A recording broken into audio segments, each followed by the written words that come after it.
O que é que define o teu sucesso versus o teu fracasso? São muitos fatores envolvidos em uma vida bem vivida, em uma vida de grandes objetivos atingidos, concretizados. Mas uns dos principais, são vários, incluídos em um só. Vou falar no singular, tá? É o princípio. É o conjunto de regras que determina a existência. É o conjunto de leis que dita como a vida funciona, como o mundo funciona, como o universo funciona. Tá? E antes que isso fique abstrato demais, eu vou exemplificar de um jeito muito simples para você. A lei da gravidade. Você conhece muito bem essa lei, essa regra. Você sabe que se eu soltar essa almofada, ela cai. Não existe grande dúvida em relação a isso, não é muito difícil de conceitualizar.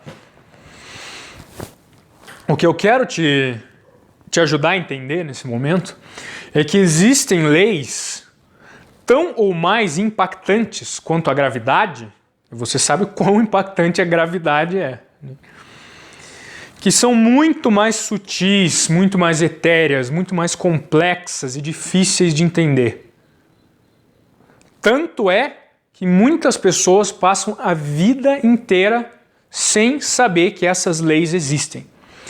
Mas, independente de terem essa consciência ou não, são diretamente afetados por elas, do momento do nascimento até o fim da vida.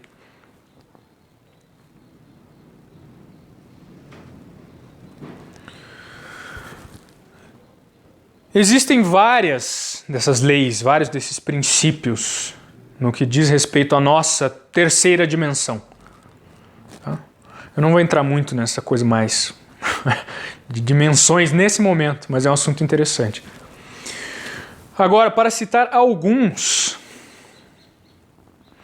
o princípio do valor, ou da prosperidade,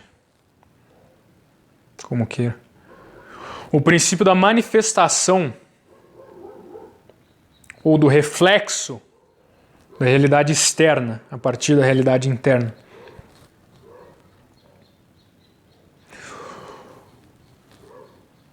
Os princípios primordiais que regem a natureza e, portanto, regem nossa vida também. São todas questões, como mais uma vez, são sutis, são subjetivas, são complexas. Não tem nomes exatos como a lei da gravidade. Tá? Porque muitos autores, muitas pessoas, muitos homens e mulheres exploram essas regras de diferentes, com diferentes abordagens, de diferentes pontos de vista. Elas são como se estivessem na quarta dimensão. Tá? Como se fossem algo um pouco acima daquilo que a gente consegue compreender. E para entender esses princípios, você precisa, de fato, ter várias abordagens diferentes. Você precisa fazer uma varredura ao redor desse objeto inteiro. Tá? Pense da seguinte forma. Um objeto tridimensional só pode ser compreendido por um ser bidimensional em fatias. Tá? Se você procurar aí qualquer vídeo sobre quarta dimensão, você vai entender essa analogia de uma forma muito mais simples. Mas um ser bidimensional, ele habita em um plano infinito, uma folha de papel gigantesca. Tá? Pense assim. Este objeto, este princípio tridimensional, só aparece para o ser bidimensional na interseção entre ambos. Então, enquanto existe toda essa terceira dimensão aqui, que não está contida no plano da segunda, enquanto esse objeto tridimensional transita por ela, ele é invisível para a segunda dimensão. É só no momento em que existe interseção, o contato, é que ele passa a ser visível. Mas não completamente. Um pedaço, uma fatia dele passa a ser visível. Então, para entender esse conceito, esse objeto tridimensional, um ser bidimensional precisa de várias fatias, ele precisa olhar de vários pontos. Ele precisa partir de cá para lá, daqui para lá, de lá para cá, do caralho todo. Ele precisa fatiar isso aqui na transversal. Ele precisa fatiar na outra porra de sentido, que eu esqueci o nome. E pouco a pouco ele vai juntando essas diversas fatias e vai construindo uma imagem mental do que aquilo significa em sua totalidade. E só assim esse ser bidimensional consegue conceitualizar esse habitante da terceira dimensão. Assim, para nós, são esses princípios, que eu chamo de tetradimensionais, mas pouco importa em qual dimensão, se são penta, hexa, heptadimensionais. O que importa é esse conceito, de que são sutis, estão acima da nossa compreensão tridimensional. E, portanto, para serem compreendidos a fundo, precisam ser explorados em diversas fatias, pedaços, de diversas abordagens e visões diferentes, para que aos poucos possam ser conceitualizados, construídos na nossa cabeça. Uma grande indicação que eu te faço nesse sentido é Pense e Enriqueça, de Napoleon Hill. Eu tenho esse livro, mas não sei onde ele está. Ele fala dos princípios da geração de valor, que são representados pelo dinheiro na nossa terceira dimensão. Mas o dinheiro em si nada mais é do que uma manifestação do princípio do valor. Eu vou fazer vídeo só sobre isso, só sobre prosperidade, riqueza e valor. Tá? Mas eu preciso manter isso aqui mais objetivo, infelizmente. Qual foi outro exemplo que eu trouxe? O princípio da manifestação, como eu chamo aqui, tá? Pouco importa o nome. Ele é basicamente a ideia de que o mundo externo é um reflexo imediato do mundo interno. Eu vou colocar isso em termos para você, tá? Para explicar pelo menos um deles aqui. Nossas crenças determinam a nossa realidade. As minhas determinam a minha, as suas determinam a sua. Uma mesma exata situação pode ser enxergada de uma forma péssima, como o caos e o fim do mundo por uma pessoa, e como uma bênção e o início de uma nova era por outra. Quer um exemplo? A eleição de um determinado indivíduo. Eu não preciso nem citar nomes. Tal pessoa vira presidente, ao invés de tal outra pessoa. A realidade é a mesma. Este homem é presidente. E será, na teoria, pelos próximos 4 anos. Essa mesma realidade pode causar desespero, pode causar medo, pode causar pavor em uma pessoa e pode causar alegria, pode causar euforia, comemoração para outra pessoa. Essas duas pessoas vivem no mesmo mundo, a realidade é a mesma, mas ambas, ao mesmo tempo, vivem em mundos totalmente diferentes. Para esta pessoa, a realidade é uma desgraça de fato. Para esta pessoa, ela não vê a coisa como, eu não gostei disso. Ela vê como, isto é uma desgraça. E vive esta realidade. O corpo dela vibra esta realidade. As emoções dela refletem essas crenças. Para essa pessoa, é o contrário. Ela não acha, ela não enxerga que, isto eu considero este um fato positivo. Não. Essa pessoa tem certeza de que isso é positivo. E o corpo dela vibra isso e as emoções derivam destas crenças.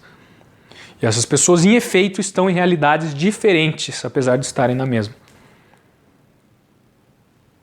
O inconsciente, talvez você já tenha ouvido algum conceito relativo a isso, determina uma vasta maioria, é difícil falar de porcentagens, alguns dizem 90%, 95%, a vasta maioria dos fatores que direcionam a nossa vida. Inconsciente, vou simplificar para você, tá? Nada mais é do que aquilo que a gente não enxerga, do que aquilo que está contido no nosso ser, na nossa essência, mas nós não vemos, não controlamos, não pensamos naquilo. Que é um exemplo muito simples, o corpo. O corpo é uma manifestação direta, ele é um espelho do inconsciente, das crenças.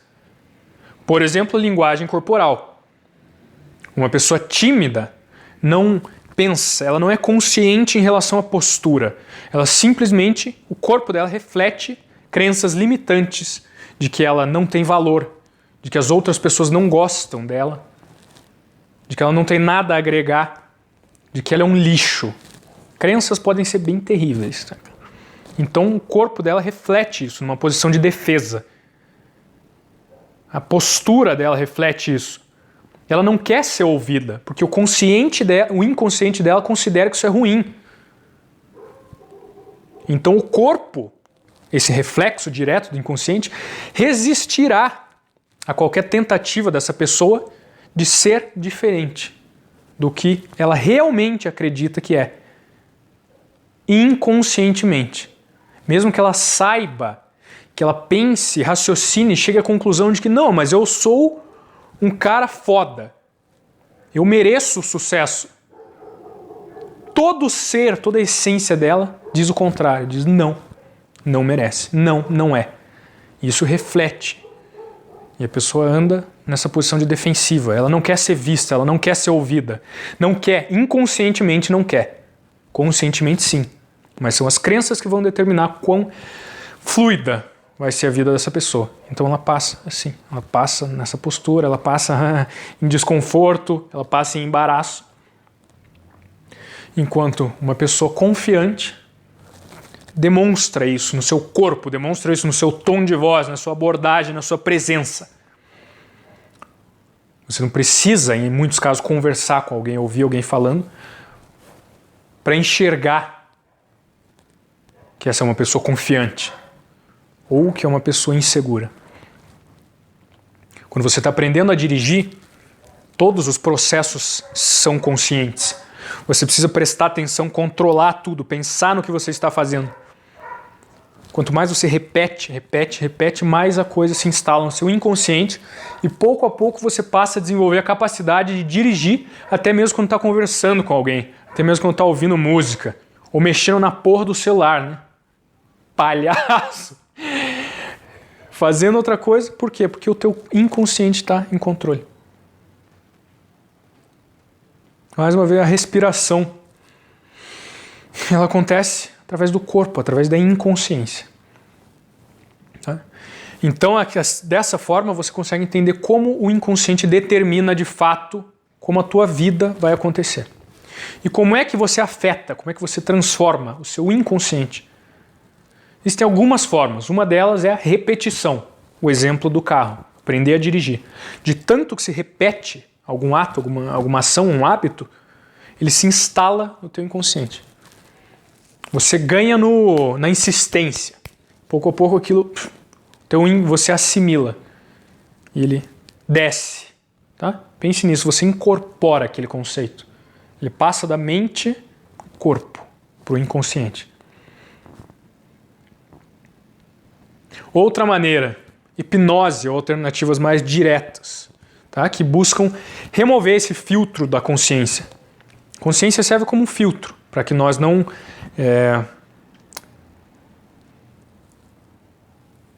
para que a nossa realidade não seja determinada por qualquer coisa que aconteça, certo? A consciência precisa primeiro filtrar. Não, peraí, isso faz sentido ou não?